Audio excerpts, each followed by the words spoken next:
Okay, Panos. I was really concentrating on this one, so I don't have a completion video. But trust me, this watch, I went through it completely. There she blows. Same exact make and model. All stainless steel, of course. That is the original bracelet.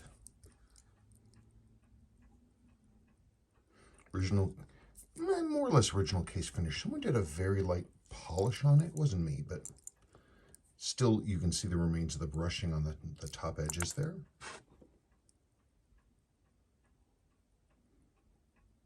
It's a great watch. But I'm ready to ship this to you. I sent you a couple emails. I need you to confirm shipping address so I can get this out to you. I mean, it's been so long. I want to make sure I've got all the right info and that I can get this into your hands and hopefully on your wrist, and then you can enjoy it. But you let me know. Okay. Thank you, Panos.